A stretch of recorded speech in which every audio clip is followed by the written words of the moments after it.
Buenos días, muchísimas gracias. Para mí es un honor estar aquí hablando del impacto de la cultura de la vida en el cambio demográfico. Y como en cualquier situación, y como ya se ha hecho anteriormente, pero creo que la reincidencia en este caso es buena, creo que hay que comenzar haciendo o viendo el diagnóstico social que afecta a España, pero como a España, a todo el resto del mundo, ¿no? Y cómo ese ambiente social, político, ideológico, desde ciertos ambientes es absolutamente contrario a la maternidad, a la natalidad, a la familia. Y las consecuencias son no ese invierno, sino ese suicidio demográfico en el que muchos están empeñados en que vayamos caminando a marchas forzadas. Lo cierto es que el dato y el relato no coinciden, porque tanto para bien como para mal, los datos nos muestran una serie de realidades y, sin embargo, el relato intenta transformar esa realidad. Esa preocupación por este invierno demográfico, que es, como digo, generalizada, hace que se sucedan noticias como en nuestro territorio nacional que los malagueños prefieren a los perros que a los hijos y se triplica la cifra de mascotas con respecto al número de niños. Esto empieza a ser algo frecuente, de tal manera que ya los denominan perrijos.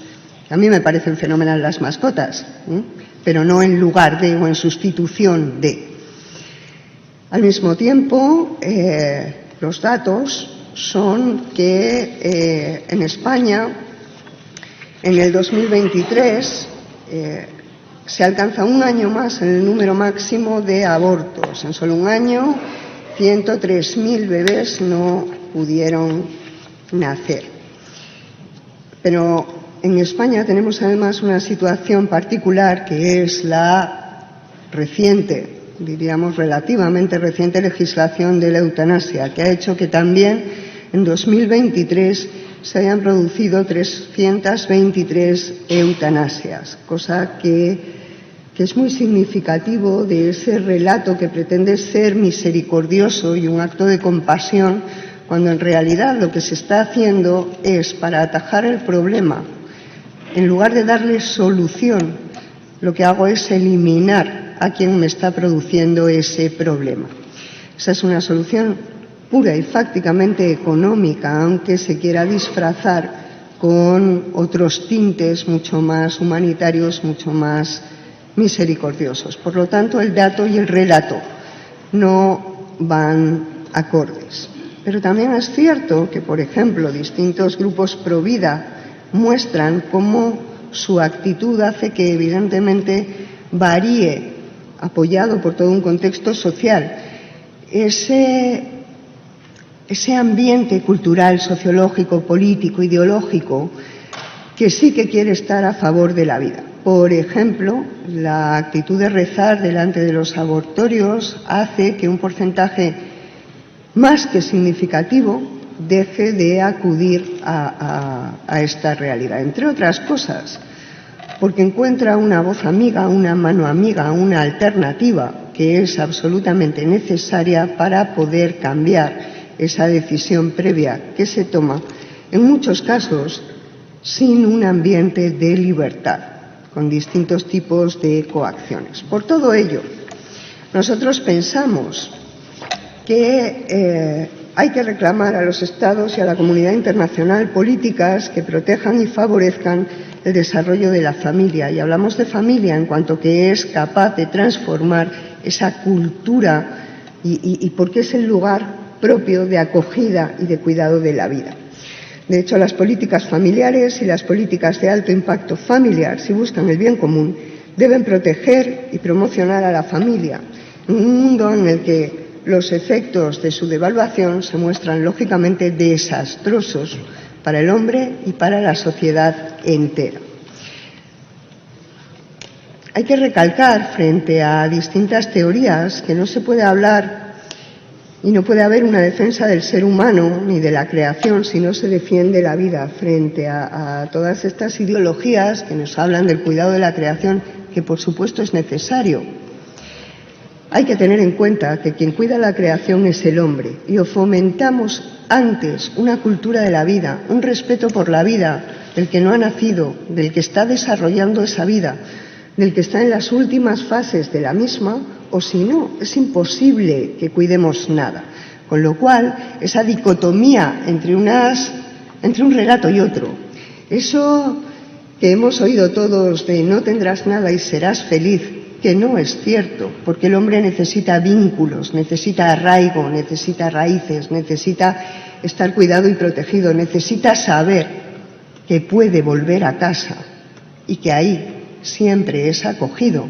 Eso pasa por la defensa de una cultura de la vida y de una cultura de la muerte. Acabar con esa cultura de la muerte.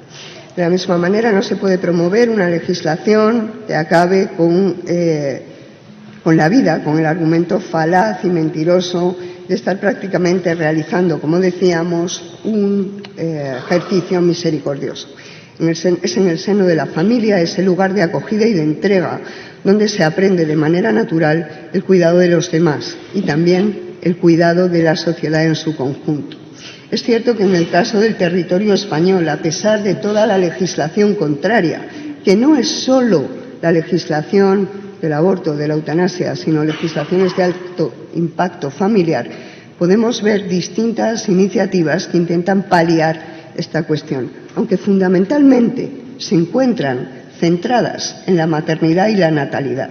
Nosotros exigimos más. Nosotros queremos que contemple a la familia en su realidad, con padre, madre, con vínculos, porque ahí es donde ese cuidado se hace más natural y más humano. Es cierto que estamos convencidos de que ese cuidado de la familia es capaz de transformar todo ese declive demográfico, toda esa realidad que estamos viviendo en todo el mundo. Para esto son necesarias medidas económicas, pero también todo un cambio del contexto sociocultural, que empieza por fomentar ambientalmente la familia, la vida, la paternidad, la natalidad, la maternidad. En cualquier caso, todas esas medidas que hay que reclamar a los Estados, hay que hacerlo desde la sociedad civil. Nosotros estamos convencidos del papel fundamental de esta sociedad civil, constituida a través de distintos cuerpos intermedios. Eso es lo que puede hacer que determinados políticos puedan insistir efectivamente en la necesidad de estos cambios. Yo quiero terminar con una frase de la Gaudium et Spes, que me resulta especialmente significativa. Podemos pensar con razón que la suerte futura de la humanidad está en manos de aquellos que sean capaces de transmitir a las generaciones venideras razones para vivir y razones para esperar. Esas razones para vivir, esas razones para esperar, pasan sin ninguna duda por la defensa de la vida en todos los estadios, desde el comienzo hasta la muerte natural, y pasa exactamente igual por la defensa de la familia como lugar correcto, adecuado para el cuidado de esa vida. De nuevo, desde el principio hasta el final. Ahora bien, las familias que efectivamente queremos desarrollar esta realidad, cambiar este contexto, es cierto que necesitamos todas las ayudas posibles. Por eso es un privilegio el estar aquí, el ver a tanta gente congregada con distintos puestos de responsabilidad, convencidos de que la cultura de la vida es lo que puede cambiar ese futuro de la humanidad. Muchas gracias.